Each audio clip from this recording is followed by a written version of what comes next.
Hello, everyone. Welcome to our third and final session on Sunday, or if you're in Australia in the Pacific, maybe your first session of your Monday.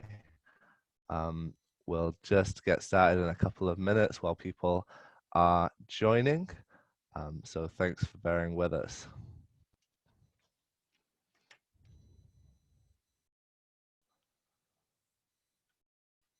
Okay, so I can see a lot of names who've joined previous sessions, but I'm still going to go through the same process just for some of the new people who might not have attended the other sessions today. Really glad to have you all join as part of the Virtual Island Summit.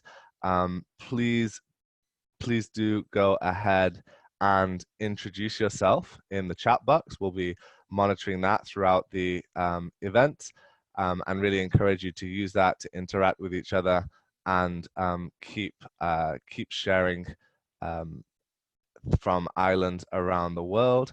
We're also being joined live but from people on Facebook. So hello to anyone joining via Facebook. Would really encourage you to sign up to the Summit website, islandinnovation.co/summit, to join over Zoom if you can, to increase the interactiveness of the experience. But of course, you're welcome to watch there too. For those of you joining on Zoom, special welcome. You can type in the chat, type in the Q&A, and ask questions throughout.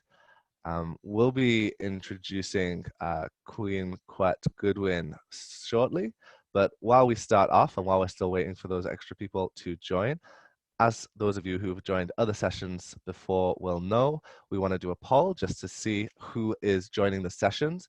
Big shout out to my friends from the Caribbean who seem to be the strongest contingent yet again on all three sessions today.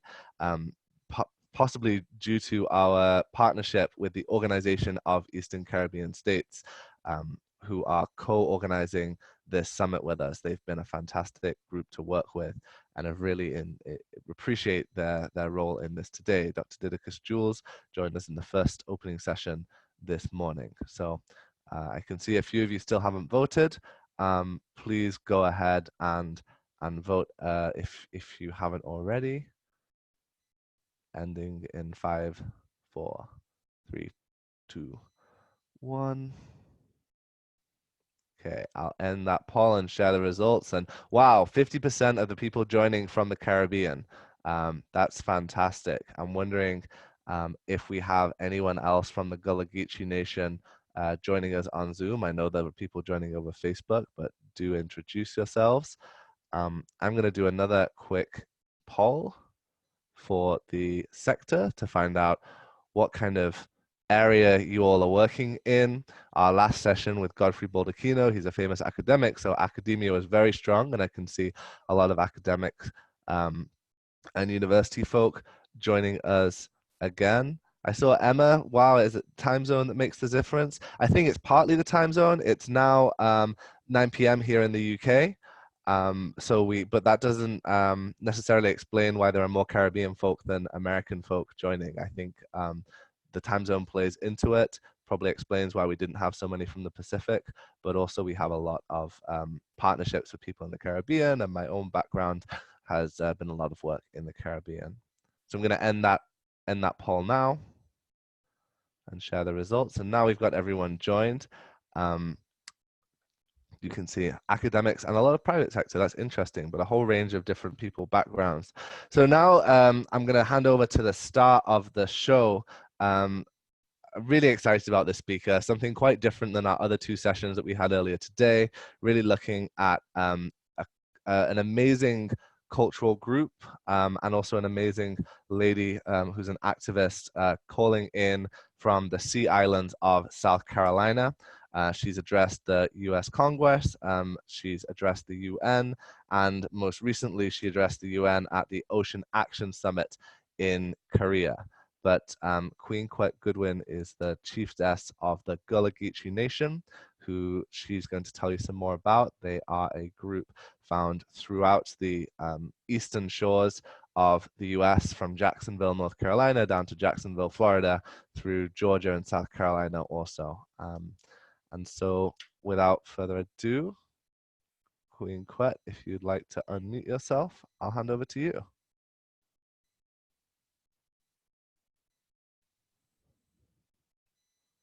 Wade There we go. We can hear you.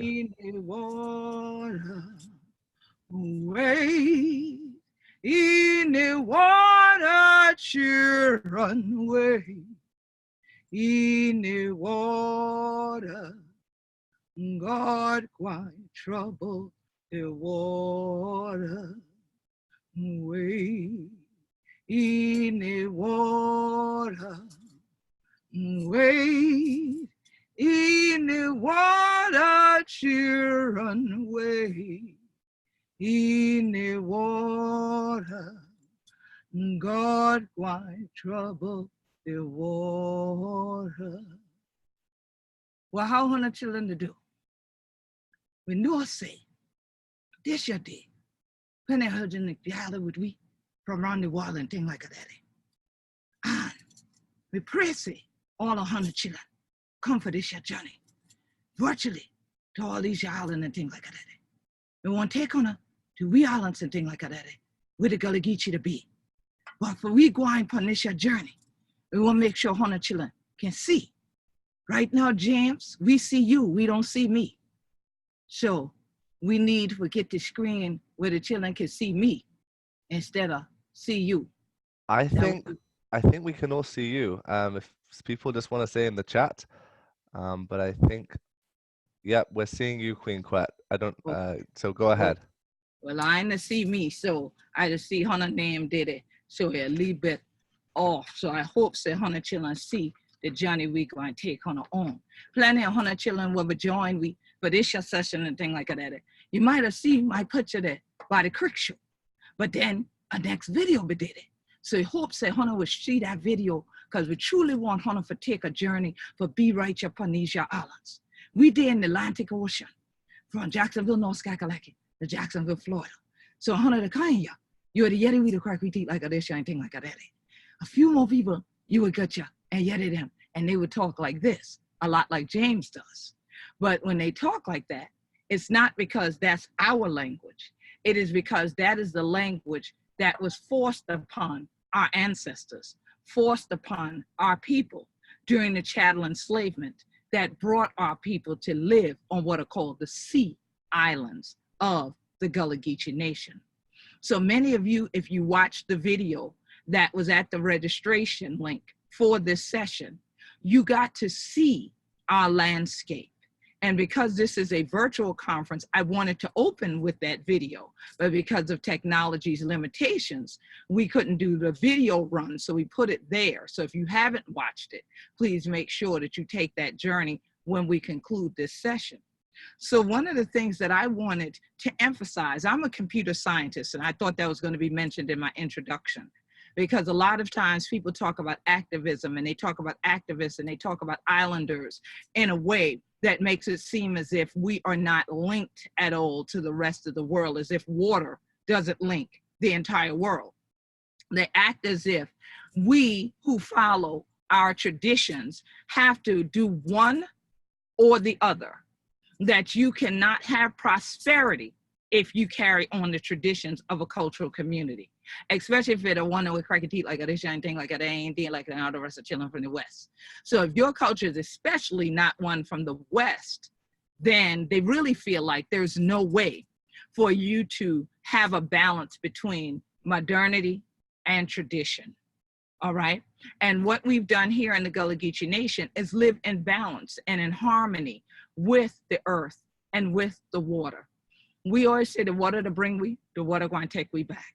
We didn't realize that it would be water that quite naturally all of us are made of, that all of us as islanders are accustomed to being a part of, and it being a part of us. We didn't realize that that water was what was going to also relink us with the rest of the world as we discuss things like climate change. And the fact that one of the dynamics of climate change is the fact that the sea levels are rising.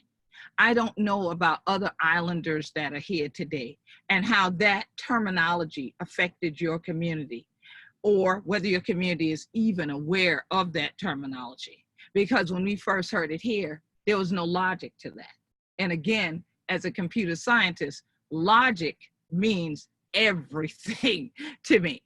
And so when you use a terminology such as sea level rise to an islander, we're going right, because the water rises and the water goes down a couple of times a day. We have high tide, we have low tide. So to say sea level rise isn't anything that causes any alarm. It doesn't cause anyone to be concerned.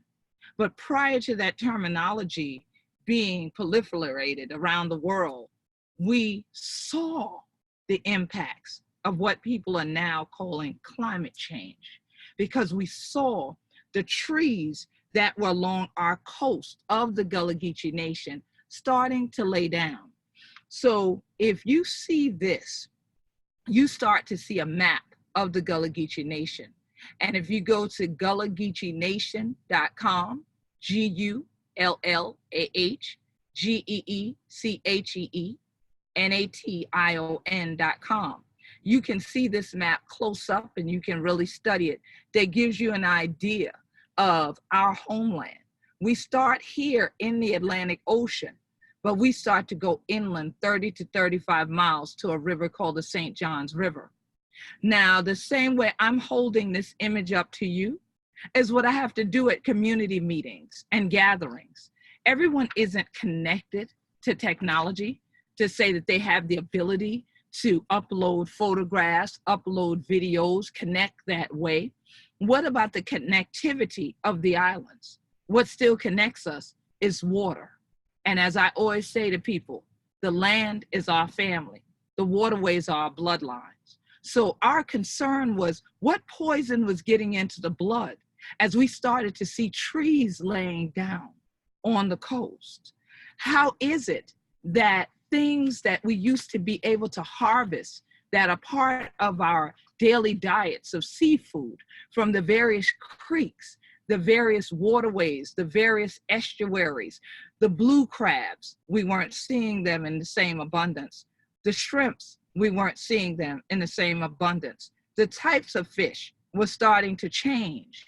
And now with that changing, our prosperity was changing, because the richness of the people changes if the people begin to get weak because they cannot nurture themselves from these same shorelines that our ancestors had been doing that since the 1600s up to now. So we're still agrarian people. We harvest from the ground, but we're also sea working or seafaring people. We harvest from the waterways, the rivers, the creeks, and the ocean. These are also places to us that because they've nurtured us and we nurture them, as I say, the water to bring we, the water go take we back. We are one with the waterways. We have a lot of songs in our community and in our culture that are called the spirituals. That's our official music. It is the official music of the state of South Carolina for the United States.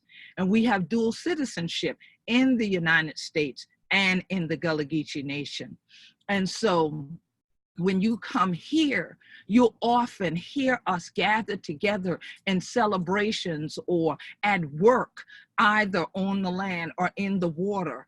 And you'll hear songs like, "Get away, Chile Jordan, get away, oh, Chile Jordan, get away, Chile Jordan.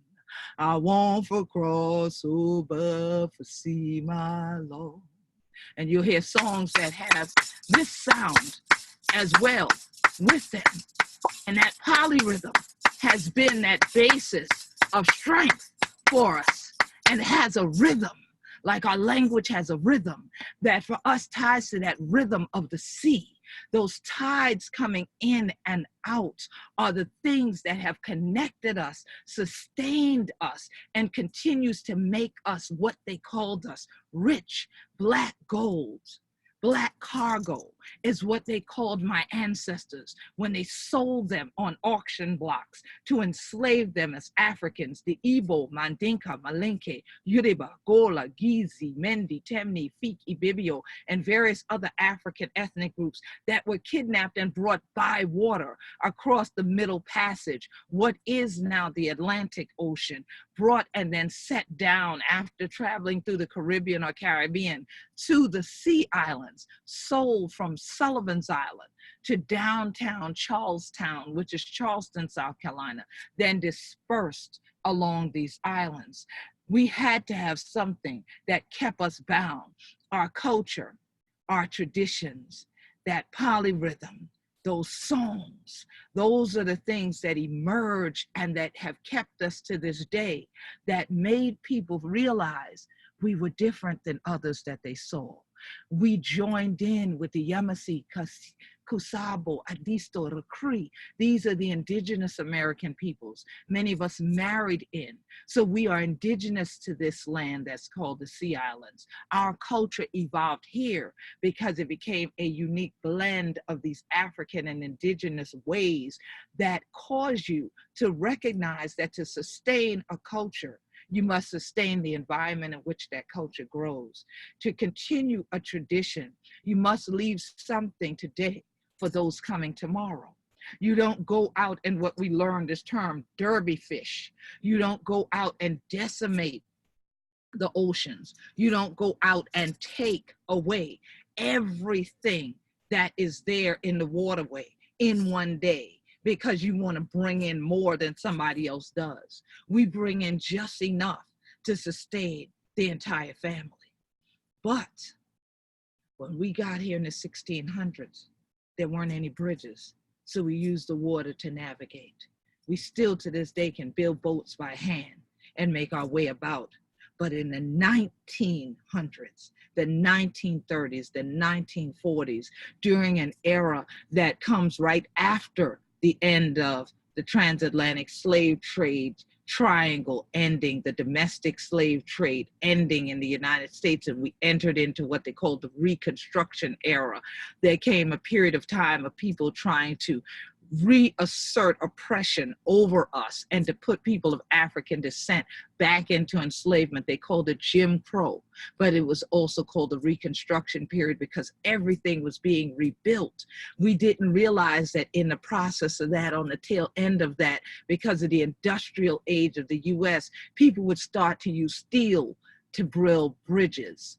And these bridges would bring people in, and they would bring in their traditions, bring in their cultural mores, bring in more of what they thought should transplant here in the soil of these Sea Islands. And what they would transplant would be things like factories that in some places were coal plants.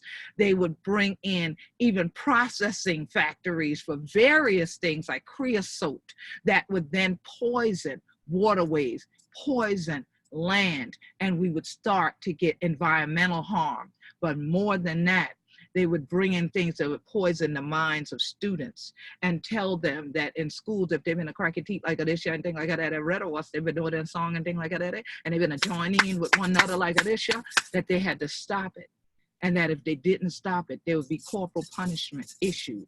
They would be beaten until they couldn't speak their own language. They didn't want to retain their own cultural traditions, and that in fact, what would be better for them to do is leave the islands, migrate to other places like urban centers and cities. And some men went and worked in port cities like Savannah, Georgia, Wilmington, North Carolina, later leaving these places, going to Jacksonville, Florida, and then later leaving, going northward, even into New York City, and then finding out that when they would leave, others would come in.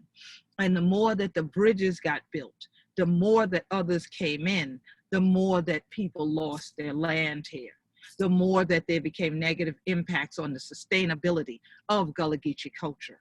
So in 1999, I went before the United Nations Human Rights Commission in Geneva, Switzerland, to point out that there is the existence of Gullah Geechee culture and that we had been here on the Sea Islands, but our human rights had been violated from the time of the transatlantic slave trade up to now. And my people came together from 1999 to 2000 and mounted their own human rights campaign, wherein they caused an entire voting process to go on for 1 year straight. And I got elected as their chieftess, spokesperson, and head of state, as we say, head upon the body of the Gullah Geechee Nation, so that I could go around the world and things like that, and crack we teeth for who we are down here, and so that other rest of children and thing know say we there, and know red of us say we exist. And so that this way the world would know that Gullah Geechee culture exists, and that we are a people that stand united on the shoreline. And we truly ensure that all of our people are able to still link up. So even those who are not connected now, our elders don't go online. Our elders live to be in their hundreds. They don't use cell phones. They don't use computers, but they have these images in their hearts, in their minds of us united on these shores to fight together, to hold on to our cultural traditions. And islanders around the world, I found, have similar things going on. Many of the young people are engaged with technology, but it takes but one hurricane to knock out the satellite systems. It takes but one hurricane, too much sea level rise, too much salt water for it to bring down the posts that we have wired that lets us tap into technology and reconnect to one another. And so that's why, even though I'm a computer scientist today, I wanted to pay homage to and respect to the fact that we are blessed who can be here, even virtually, to connect with one another today, to share what is going on around the world and how we're each fighting to hold on to our cultural communities. But for whom are we fighting? Are we fighting for those who are the ones who we be? Are we standing and marching for and with our own people at all times? Or have we assimilated into that which others tell us is the most important to be? Are the things that the bridges and the airplanes have brought into our islands really what will sustain cultural traditional heritage? Or are others prospering from our annihilation? That is a major concern. As I've traveled the world now, I've been to all 50 of the United States, and I've been to at least 3 of the 7 continents and intend to go to all 7 continents, and I can't yet count how many different islands I visited. But consistently, island people tend to be very proud. And the ones who are native to the islands are usually very proud of their culture, their language, their food ways, their music, their traditions, and they're happy to tell you about them if you ask. But more often than not, the tourists come in, the visitors come in, and what they want to see are the beaches. If they do see us at all, it's when they go into a museum and they see the images of the older times, and they get to see how we used to live, not necessarily how we're living now. And then they wonder, well, where are these people? You and I are these people. These are our ancestors. We are yet the ones that in this day, going in the creek on and thing like that, if the water is not polluted. We're going out in the morning, they're clean as we would have crack, we teach you and say, take that, did the thing for Nampa, get the fish, and forget the shrimp. And forget the oyster this your time of year, thing like that. But dig for the climate, thing like that. But the children had something for Nampa. But get that conch and thing. And then after that, take that conch and make the horn for you. Yet that horn to blow, but join me together one more again. Panesia shoreline. Well, what is happening to our island shorelines when people aren't taking into consideration resiliency, sustainability, and how in those concepts and those constructs that are being bantered about in academia, that are being bantered about even at the UN level with our sustainable development goals, how we have to build a capacity amongst the people that live there daily because they have to sustain it even when the tourists go home. All of us who are islanders know there's a tourist season. So we don't just have 4 seasons. We have the tourist season. And if you're where I live, we also have the hurricane season. So now the tourist season can be like a hurricane because it comes in and takes out a lot of things that no one's thinking about putting it back because it costs to do that. It costs intellectually, it costs financially, but it also costs culturally and spiritually. And how do we invest in the culture and the spirit? I'm a mathematician and a computer scientist. So I look at the formulaic remedies that academics try to utilize when we talk about these subjects, and the economists talk about the GDPs of countries. And I heard in the opening session this morning from Aruba, the discussion of the GDP and how it increased massively because of tourism and industrialization. But what do we use to calculate cultural heritage and its value on a community, and whether or not that community who we're exploiting for tourism benefits and has the prosperity economically to sustain that community, so that the islanders who are the natives don't leave and take their children to other places and live on mainland areas and live in urban environments like my ancestors and elders once went and did in order to make more money, to hope they'll be able to come back and own land on their own island, to only find that maybe now they can't, because those who visited so much, loved it so much, they built, they stayed, and they displaced. When those bridges came here, that's what happened. People came and stopped visiting, and after a while started now murdering people for their land, started displacing people. Laws started being set to zone land a certain way so that certain things could be built there that we would have never built there because they're not sustainable, like massive hotel resorts and golf courses that use chemicals to sustain the greenery all year long, with no concept of thinking about the environmental harm of what those chemicals do when the water runs off from the golf course straight into the estuary, straight into the creek, and those creeks again connect to the ocean, and all that water connects to us because then it goes into our seafood, which is a major part of our diet. And now we have it compounded with people considering opening the Atlantic Ocean up for offshore oil drilling, seismic gun testing. So we now have not only hurricanes coming at us from off the coast, we have that to consider while these sea levels rise, not just during our regular high tide and low tide, but they're rising. But as they rise, so are we.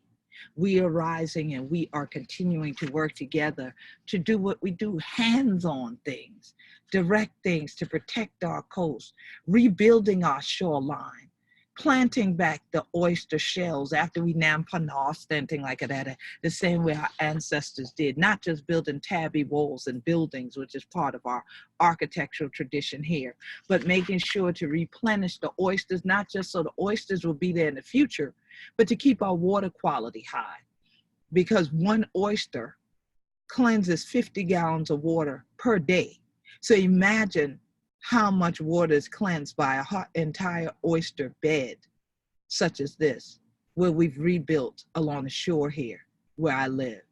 So now we have people engaging in the process of making sure that they not only balance modernity and the sea level rise erosion of the coastline, which takes away the sand faster if those oyster beds aren't there. It takes away the sand faster if our spartina, or spartina as we call it, grass is not there. It then depletes what is the maritime forest, and as I said at the beginning, causes the trees to lay down. We don't want to be the ones laying down, dying next to them. We want to ensure that our generations remain here, and they can only do that if they value their own culture. and don't allow it to be sold by others, packaged in some way that's only palatable to the tourists, that's only available and accessible in a language that isn't their own, but that they can have in their own language and things like that. So that the chillin' go, I know how for crack it teeth like a we, and know how for go out in the creek for hatting, for nampon, for feed each other. So we have intergenerational learning where we pass down to our children our waterway traditions, our history, our heritage, our culture, make them proud so that they are the ones that will stand like the trees planted by the rivers of the water and pass their traditions on right up on the island, not leave. But be underneath the oak tree and thing like that with the Spanish moss, the cracky teeth with the family for Lunham who he be. So they know they can come back. And that the water still quite bring them, yeah, to we shore. And they can get it who he be. And all the rest of children were coming in from around the world, can get it from we too. And so now we have people by the tens of thousands that come to the Gullah Geechee Nation to find out who we are from us.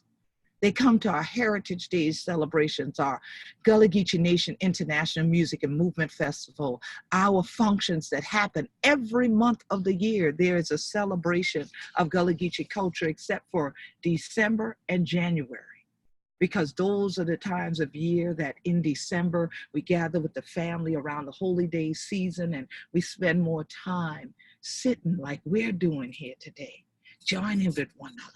But looking each other eye and things like that. But yet, but who gonna be and things like that. But join together and work together, children, so you don't get worried. Quet camp to meet in the promised land. And we're so glad that technology make them so that we can meet together and things like that. For all of we to stand where the tree doesn't lay down. We want to make it so that the shores on all the islands stand tall, stay permanent, that we reverse the impacts that humans have had on Earth that caused the climate to change in such a way that the sea has risen and is now speaking to us and coming on and ripping things down so we'll pay attention. We pray that we see how much stronger we can be, that we can be like the oak trees that are yet still standing together.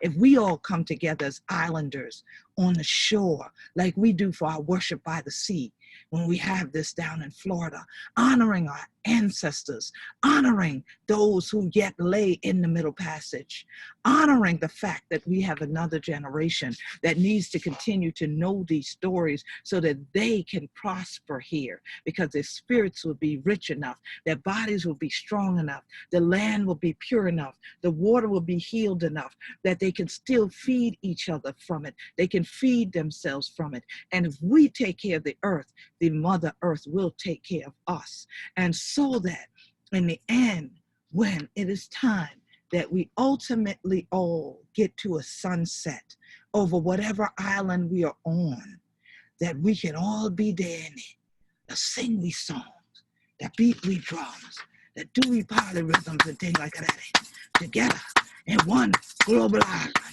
And I pray to say, when we are shout right here, when the Gullah Geechee Nation show, honor the proudly shout where honor to be, because honor children strong and they have prosperity, richness, the ability to leave an inheritance to your children's children.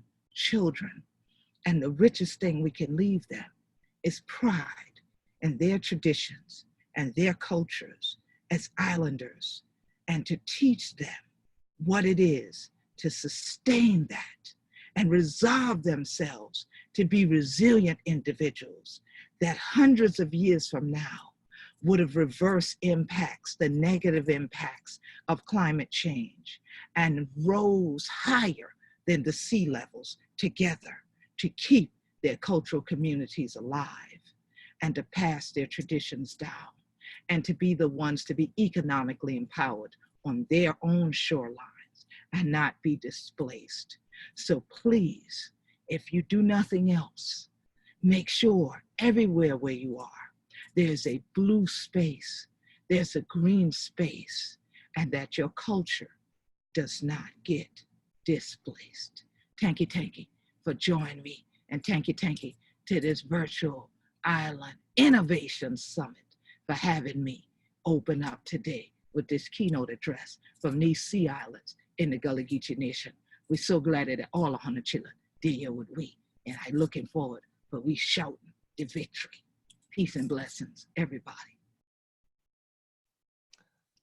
Wow, thank you. That was an absolutely amazing talk and an amazing introduction to the culture that you're coming from. And just following the conversations in the chat, this was something that really resonated with people, as might be expected in the Caribbean, but also people in the Scottish Islands. We have someone joining from the Arctic as well. And people from all over the world were saying how parts of what you were saying really resonated with those. So as some and I people want to say this, James, I want to say this. For my folks in the Arctic, I'm actually doing a press conference here in the Gullah Geechee Nation on Wednesday on behalf of the Arctic to stop the offshore drilling out there as well. So I'm happy you're here. And for my folks in Scotland that hopefully are on board, I'll be coming to Scotland shortly. I'll be in the UK this month in the next couple of weeks, and I'll be there, and then I'm going over to England as well, to Lancashire, to Preston actually. So I'm hoping that many of the islanders that are here will gather together in some of the other places, because many of the islanders I saw that hit your little button to say where they were. Some of those islands I haven't gotten to yet, and I'm hoping that I get to many more. And so I'm glad that we're making a connection today. Absolutely. And I know you already had a chat with Laura Watts from the University of Edinburgh, who will be talking on Tuesday or Wednesday. I can't remember off the top of my head, but she's talking about a very different topic, but coming from Scotland. So, I mean, I first wanted to ask you, just curious, how much time you've spent in the Caribbean and how you felt about the similarities there, because some people, I asked in the chat whether they thought the language was familiar, and people had different opinions. Someone said it sounded like Jamaican patois with an American accent, or That's someone else. Hilarious. I've never heard that. Go ahead. Someone else said it was closer to the Bahamas. Right. Someone said it was it sounded to them a cross between Jamaican and Belize patois. So interesting. Well, every last one of the Caribbean islands, we've always had a trouble with them, in the sense that when someone from an island in the Caribbean hears one of the native Gullah Geechees, they automatically would think we're from their specific island, because they never heard of the Sea Islands. So every last one of those people in the list, all the islands you mentioned in the list, and Belize and all of those places, Guyana, most of West Africa, everybody ends up identifying themselves with Gullah Geechees when they meet us and they hear our language for the first time. And the reason being is because of the transatlantic slave trade. And as I mentioned, many different African ethnic groups came together here.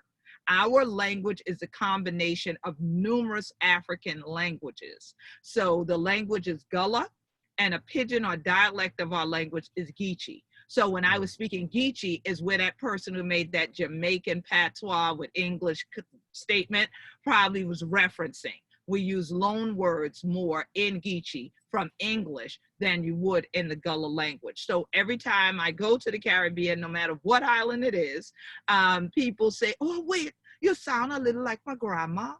Or you talk too fast, because we talk like this here. And I always tell them, well, the water hits a little differently on your islands than it hits on our islands. It hits a little faster, and so our pace may be faster than yours. And so every island I've been to, whether it's Trinidad, whether it's, Barbados, whether it's Bermuda, any of these islands, period, whether they're the Caribbean or like Bermuda, always tell them, we're not the Caribbean.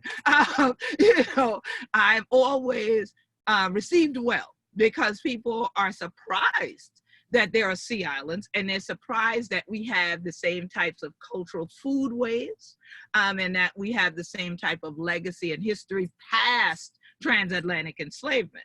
And so the difference, though, is what people would talk about as slavery here, people talk about as colonization there. And so that's the aspect that often a lot of people now, because of tourism and education, don't want to talk about.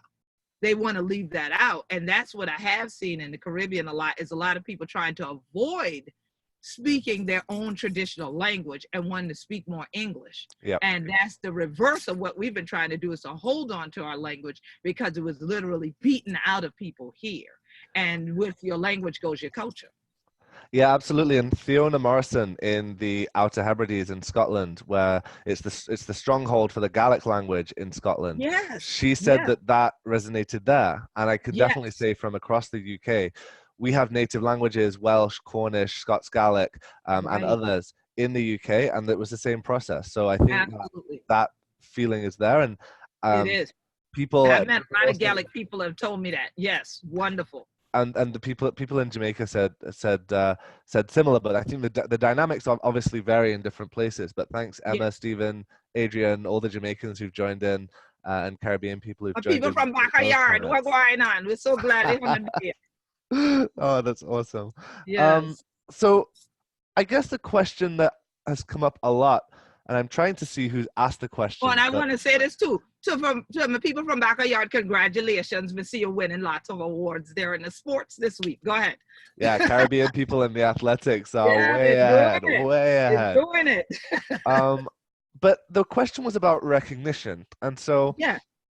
I'm not quite sure what the recognition looks like on the Mm-hmm. US level, but I know for Yes. tribal nations in the US, they can Yes. be that the recognition that they get gives them a high level of sovereignty. They Mm-hmm. can do a lot within their borders. Absolutely. There's a similarity that came to mind, the Lumbee people in North Yeah. Carolina, In where North they're not Carolina. registered, they're not recognized on the national level, but they're Right. recognized on the state level.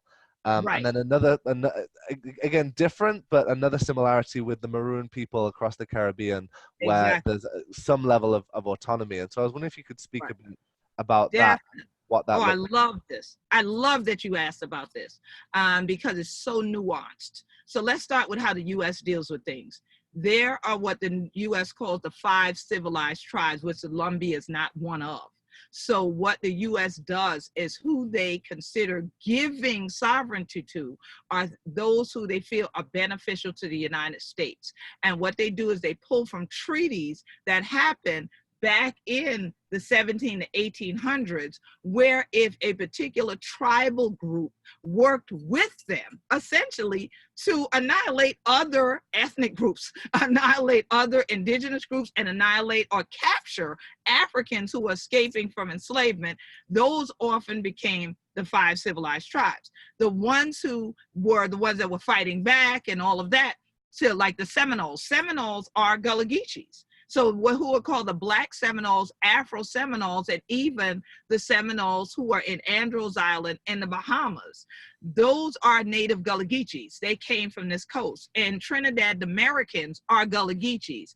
They fought with the British and then went to Canada and then made their way back around through Bermuda and then back to Trinidad and live in the companies. These are all native Gullah Geechees with different names.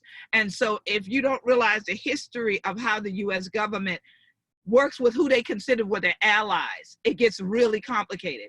The other part is US sovereignty means they determine where you live. So the 5 civilized tribes got removed from their native lands and moved to the west and the Midwest of the United States and live on reservations. That has caused a lot of problems, and there are more problems happening now because where that was supposed to be sovereign land that they governed only, they're trying to run oil pipes through a lot of that land now, Mm-hmm. and again causing other harm and hardship to a lot of indigenous groups, where Well, the Gullah Geechee Nation is a nation in and of itself. So we have sovereignty. We also have the U.S. Gullah Geechee Cultural Heritage Act, which we fought for with the U.S. Congress passed. So that's why we're still on our own homeland. We own our land, and it's different than being on a reservation. So it's a very, very complex issue. But if people want to email me, they can always go to GullahGeecheeNation.com or Queen Quet, and Quet is QUET.com.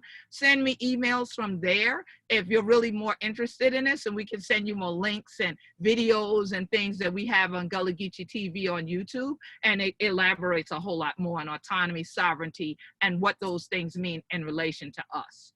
Yeah, very interesting. I realized that was Stephen in Jamaica who had asked that question about how you interact. And this is related. Francesco in Scotland asks the offshore oil activities and things like that Mhm. that you had mentioned. How does the interaction look between the Gullah Geechee people and either the state um, or the federal government? How are you able to interact with them, and what does that look like for the oil conversation? What is looking like right now is, and again, if you go to gullahgeechee.tv or just go to YouTube, put in Queen Quet U.S. Congress, you'll hear me addressing the U.S. Congress and getting them to stop the offshore drilling. So we recently got a bill passed by one of our U.S. congressional representatives from South Carolina to ban offshore drilling in the Atlantic off the coast of South Carolina, but that only passed in the U.S. House. It has to go to the Senate. So we're constantly in this battle. We fought this before when President Barack Obama was in office, and we prevented it. And it was supposed to be permanently banned. It was supposed to be banned for at least 20 years, 30 years, but it was permanently banned. So now, as soon as this administration came in, they tried to undo it, and we had to go at it again.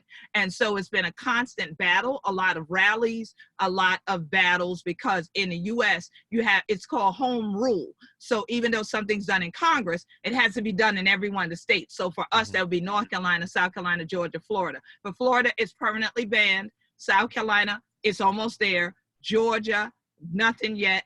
And North Carolina, nothing yet. And so we're still battling for that at state level and at congressional level. Okay, fantastic.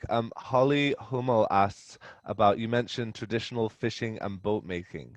So is Yes. that still a big part of the local economy? And also, what do the Gullah Geechee use to make boats? So I'm glad he asked about that. See this here? This is a cast net. And so this is a hand-sewn cast net and thing like that we still use out in the creek. We still sew these by hand. A lot of our elders who made these are passing on. And so we're trying to make sure the younger people learn this tradition and keep this tradition. This is a tradition that's been in my family for hundreds of years. It came from the motherland here. And so with the boats, we use different types of wood that are native to our area. That, of course, has to be pliable. So you will find some pine wood boats mostly. I believe that in some of the further inland along the creeks, because there's cypress trees there, you'll find also more like canoe style things more than the bateau boat that are made from cypress. We don't use oak because it's not as pliable to make them out of, even though oak is a very strong wood. We use that more for houses. And then, as I mentioned, with oyster shells, we use that to build buildings too, and to pave roads with it so it's still pervious and natural. So we still do that, but there are very skilled craftsmen that make the boat still, and that's again a tradition we're fighting to hold on to. Okay, thank you. And I just a message to everyone watching: if you do have more questions, click the Q&A button. If you're on a computer, should be across the bottom, and type them in there, and I'll try and get to them. We've got about 10 minutes left. Sarah McKay. Let me just remind everyone too, because of that question, the last question, last couple of questions in regard to some of the things we're battling against and the traditions we're holding on to. If you came in late, you may not have heard us remind you that at the same site where you signed up to come to this session, there's a video of me there, and there's a video about the Gullah Geechee Nation and what we're fighting against, and it was wonderfully done by the Weather Channel of all the channels in the world, so that you can go see that. And then we're also going to drop some links. I'll try to drop a link in the chat right before we shut down, that you can also go to and see my presentation with the Ocean Actions group from the United Nations, because we are working on those UN Sustainable Development Goals. And that's really a major part of the vision of our work as a nation of people and working to keep these things going. Yeah, definitely would recommend everyone watches that video. Also, to give a bit of a sense of place of what the islands look like. It's an incredibly beautiful landscape, and that video really does that justice. We've kind of touched on this already, but just to jump about a bit, Sarah McKinnon in Scotland asks, how do people see their language today? Is there an internalized sense of less than English due to the injustices of the education system in the past, or have people learned to embrace and promote their language? And I know that Sarah is a Gaelic speaker, as we mentioned before, in Scotland. So I think that's where that question, where they've had a similar Yeah. history, is coming from. Yes, thank you so much, Sarah, because I've met so many people who speak Gaelic in different places, and they have been so proud of me. And they told me about their language. We talked about the similarities of our culture, and I've always wanted to do a conference about Gullah meets Gaelic. So hopefully you and I can connect. I hope you'll email me, and maybe we can pull that off, because people would think we wouldn't have similarities because you and I probably don't look a lot alike, right? But we do in terms of our history and our language. And so there are so many people fighting to hold on to our language in our youth because of technology, because of YouTube and the Gullah Geechee TV. Always write me every day, because the Gullah Geechee Nation is on Facebook, and this is Gullah Geechee Cultural Heritage Awareness Month. This month allows the youth to come to a lot of events we have, and if their parents had literally had our language beaten out of them, they didn't get to pass it on, so their children don't know it at all. So now they get to come to those of us who retained it and who speak it fluently and learn at least a few more words and start to get the cadence right and the rhythm right. And they do want it. They want to keep it. They realize it wasn't fair for their language to be stripped from their elders and their ancestors, and they don't want that to happen to their children. They're proud of who they are, where their elders were taught to be ashamed of who they were, and that it wasn't good to be an African person. It definitely wasn't good to be an African person that spoke an African language like Gullah. So they're proud now, and I believe it's because of the advent of technology and platforms like this, things where they see our culture being elevated and that other people in the world care about it. So it's like, well, what? They care? Somebody like James cares? So we ought to care. It's our stuff, you know? And so they take pride in it now. And I glad that these children and thing like that, and a whole parliament thing like that. And so that's where we are. But in the public school system, they still don't take pride in it. They still don't really honor it. There's misleading information that's given out about who we are. The textbooks are not written by us. And when they include us, they want to do songs. They want to talk about baskets and crafts, not about the culture and the heritage, because then you have to talk about human rights and you have to talk about the painful stuff. And they want to leave that alone because nobody wants to take onus for what happened. I'm sure that's going to resonate with a lot of other people attending here. And Sarah and Fiona both said they're up for the Gullah Meets Gaelic conference and agreed with a lot of what you're saying. So if you all want me to make an introduction after the call, just send me an email and I'll loop you all in together. Great. So there've been a couple of different questions, again, a slightly different angle. Dominic asked, do you think technology can help to protect tradition and culture in places like the Sea Islands? Do you think that it might be a threat?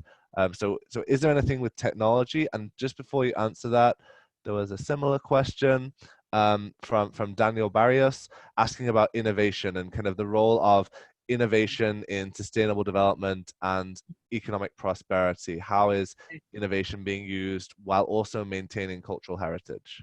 Excellent. I think with both of the questions, there's a delicate balance about innovation. Because when people, what I've seen is the use of Facebook, for instance. Like I said, we have Gullah Geechee Nation on Facebook. We're at Gullah Geechee on Twitter, so y'all can follow us. The use of that now has stopped people from actually getting out and doing things. They think they're doing something by clicking like. They think they're doing something by retweeting. And we actually need the physical bodies to innovate, to get out. We need the minds gathered together in the same spaces. As a scientist, when we have the Gullah Geechee Sustainability Think Tank, whenever we meet, I don't allow them to have their phones on, and we don't use PowerPoint or computers, so that we can engage and really do intellectual stimulation so that we get innovative ideas and not sit there and just regurgitate something that somebody saw at the last conference. The price of innovation is not only your time and your expertise, but it's a lot of money. So for instance, on the Sea Islands, like many of the other islands you mentioned that are here represented, when we're dealing with hurricanes, we would love to be able to do what we've seen is being done, I believe, in the Netherlands and other places where they have walls that can come up and close when we know that we're going to be inundated with water to prevent flooding. But how many billions of dollars would it take And if the schools are not investing in young people and in STEM, science, technology, engineering, and math, we don't have the intellectual capacity to have the right people that know science enough to be the innovators in the next generation and say, we're going to make this. So it's a conundrum. It's something we need. It's something we want, but we don't have the finances to put it in place, those of us who are the scientists. And then we want the young people to do it, and they'd love to do it if we taught them how, but then you may not have all the technology they need to teach them how. So that is a big issue. And then balancing it. If we bring in outside people to do that work, they're going to live here. Where they're going to live. That now removes housing for people who were natives here. So now you have this thing that becomes a real delicate balancing act. And we're looking at that. And that's one of the things why, one of the reasons why we're going to so many of the UN conferences, because we know a lot of innovative ideas are coming forth, and we're hoping to have global collaborations to bring some of these things in to help forward the agenda. One in particular would be oceans and water being generators for energy, so that we have clean renewables here from waterways and not just have wind turbines. That's great. Adrian had asked, how are you protecting your biodiversity? And I think you covered some of that just then. But feel free to expand. But also, Owen, and I think you might find this one interesting. Have the resorts in the area embraced the cultural elements and incorporated them or promoted them in their events at all? The resorts always promote us by putting a sweetgrass basket. One of our traditions is sewing sweetgrass baskets. They use those as icons on their advertising and on their websites. And they put artist paintings, Gullah Geechee native artist paintings in the hotel lobbies. And then they take pictures of the lobby and sell them. And then people come down here as if going to that resort's going to help us. That money just still goes into that corporate resort's pocket. And then they try to keep them on the property so they never get out and be amongst the natives. And so that's a problem. So the economic aspects of what we need to go into sustainability has not come from any of them. They never contribute a dime to the native community. In fact, they're the direct opposition of us. And so they hire people who are other Black people who are not native Gullah Geechees and come in and sing, do storytelling for their guests. But they don't want the natives to come because we'll talk about the displacement. We'll talk about whose culture was here first, whose house they removed to put the resort there. So they don't do that. So that's a big issue. But these again are the balances, but the battles that we have right now. And that's why the economic prosperity issue was what I really wanted us to talk about in this session, is that it's lovely for people to modernize buildings or make your area look pretty, but then are you economically sustained, and will your community be sustained, and how is your environment going to have that? The only trade-offs that happen is transfer of development rights. We have open land trusts that will pay off people not to build resorts and other things in areas in order to keep it green and open space, so that we have that environmental benefit from not having buildings there. So we have funds for that. Okay, fantastic. Well, we've only got 2 minutes left, and well, this might not be a quick question, but an interesting one from Susan Martell. She says that she's done research on the Sea Islands, and she's written about them, or sorry, she's done research for her writing, I should say. And she asked, as a white woman, what can she do to support your work? How does she help? Thank you so much for asking that question, because there are a lot of Anglo people that have done research but only made careers for themselves. We have the Gullah Geechee Sea Island Coalition. You can find it at gullahgeechee.net. We also have the Gullah Geechee Angel Network. And those who truly support us being sustained, what they do is any book that they write, they contribute financially from that book's profits directly to the Gullah Geechee Sea Island Coalition and directly to the Gullah Geechee Angel Network. And they often have a page in the back of the book, or the front or the back, it's up to them, that actually gives out our address, our email, and our website, so their readers can also become members and supporters, because anybody around the world can become a member of the Gullah Geechee Sea Island Coalition and help us to keep our culture alive. So I hope many of the people who are here today will do that. And just once again, because our time is winding up, please make sure to be a follower of our blog, GullahGeecheeNation.com. If you just click on there, you'll always get postings about festivals, about letter writing campaigns, the new videos we're posting, so on.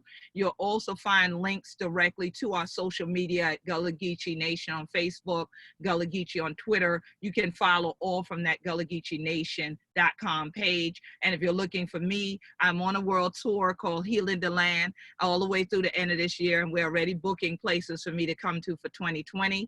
Just go to Queen Quet, Queen Quet.com, and you can find me there, and you can definitely send direct emails, or James will link anyone that likes to be linked. He'll do an intro from this, because I think this has been powerful, and I thank you, James, for contacting me and wanting me to be a part of something innovative, because that's what I love. I'm the artivist, so I do my activism through arts, and I think that having an innovation conference for islanders this way virtually has been very powerful, and I'm so glad that all the island children and things like that are joining me from around the world. And I know Gullah Geechees are on there. Many of them are watching from Facebook Live, and when you put up the survey and you ask where, they click North America, so they fell in the North America thing.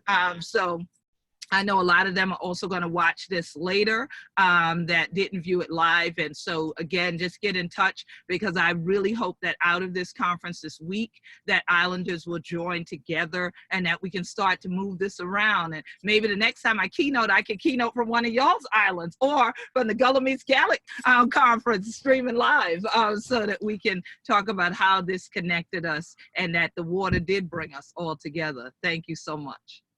Thank you so much, Queen Quet. This was an excellent talk, a really different angle than the others we've had so far, and I really appreciate that. Just want to quickly mention thank you to everyone who's joined, who's been watching.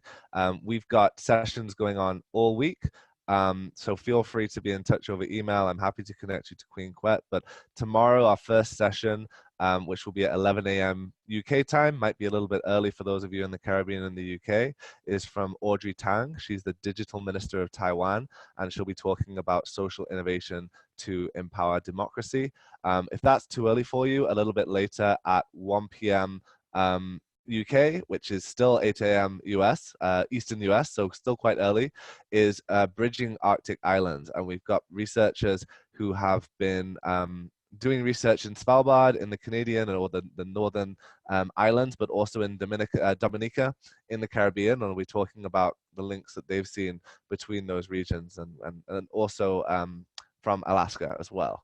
So really kind of a broad range of different islands, and throughout the week, if you go to islandinnovation.co/agenda, you'll see some more information there. As Queen Quet said, you can also watch the talks that have been streamed onto the Facebook page, Island Innovation, and in the Island Innovation Facebook group. So with that, it's just after 10 p.m. here. That means I'm done for the day. Thank you all so much, and thanks once again, Queen Quet. It was excellent. Peace and blessings, everybody. Glad for dear. Good night. Night.